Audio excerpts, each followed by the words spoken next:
Good morning all of you. आज हम रासायनिक अभिक्रिया और समीकरण के बारे में पढ़ेंगे। पहले हमें ये समझना होगा कि रासायनिक अभिक्रिया क्या होती है। जब भी कोई रासायनिक परिवर्तन होता है तो उसे रासायनिक परिवर्तन या रासायनिक अभिक्रिया कहते हैं। जैसे भोजन का पकना, लोहे पे जंग लगना, ये सभी रासायनिक अभिक्रिया के उदाहरण हैं। जब किसी पदार्थ की अवस्था का परिवर्तन या रंग में परिवर्तन होता है या फिर गैस का उत्सर्जन और तापमान में परिवर्तन होता है तो ये गुण हमें बताते हैं कि वहाँ पर रासायनिक अभिक्रिया हो रही है। जैसे मैग्नीशियम के रिबन को वायु की उपस्थिति में जलाने पे हमको मैग्नीशियम ऑक्साइड प्राप्त होता है।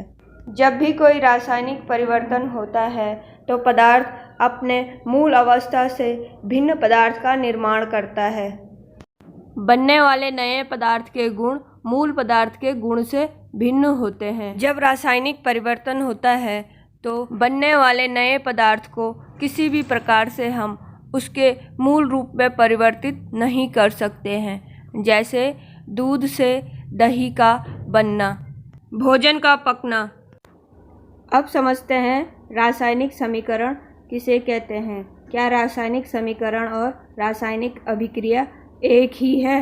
रासायनिक अभिक्रिया में जो भी क्रिया या परिवर्तन होता है उसको जब हम समीकरण के रूप में लिखते हैं तो उसे रासायनिक समीकरण कहते हैं। जैसे ऊपर लिखा है, मैग्नीशियम रिबन का वायु की उपस्थिति में जलाने पे ये जो रासायनिक अभिक्रिया हुई है उसे जब शब्द समीकरण में लिखेंगे तो मैग्नीशियम ऑक्सीजन और मैग्नीशियम ऑक्साइड का सिंबल के रूप में लिखा जाएगा। अभिक्रिया में भाग लेने वाले पदार्थों को अभिकारक और अभिक्रिया के दौरान बनने वाले पदार्थ को उत्पाद कहा जाता है। यानी इस अभिक्रिया में मैग्नीशियम और ऑक्सीजन को अभिकारक कहा जाएगा और बनने वाले पदार्थ यानी मैग्नीशियम ऑक्साइड को उत्पाद कहा जाएगा। नेक्स्ट टॉपिक है संतुलित रासायनिक समीकरण का महत्व। क्या रासायनिक समीकरण का संतुलित अवस्था में होना आवश्यक है? रासायनिक समीकरण का संतुलित अवस्था में होना बहुत आवश्यक है क्योंकि द्रव्यमान संरक्षण का नियम ये कहता है कि जब भी कोई रासायनिक अभिक्रिया होती है तो उसमें द्रव्यमान का न तो निर्माण होता है और न ही विनाश। अभिकारकों का द्रव्यमान हमेशा उत्पादों के द्रव्यमान के बराबर होता है। रासायनिक समीकरण का लिखना यानी शब्द समीकरण की जगह सूत्रों को लिखना।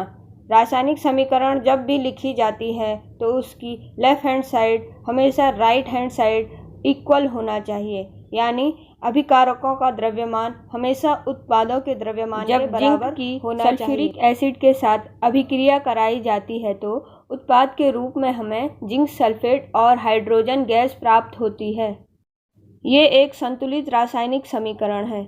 इस अभिक्रिया में अभिकारक और उत्पादों का द्रव्यमान बराबर है।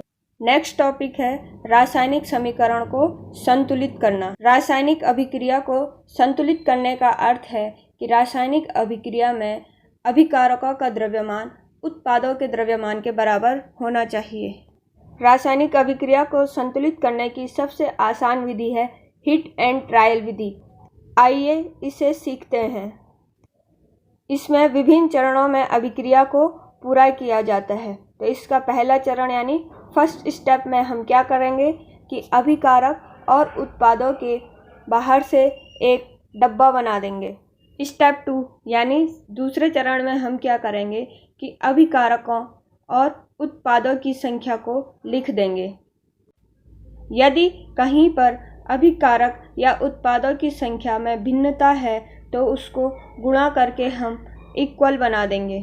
फिर हमको जो संख्या प्राप्त होती है उसे अभिकारकों और उत्पादों के आगे लिख देंगे। इस प्रकार से हमें अंत में एक संतुलित रासायनिक समीकरण प्राप्त हो जाती है। अब हमारा नेक्स्ट टॉपिक है भौतिक अवस्थाओं के संकेत लिखना।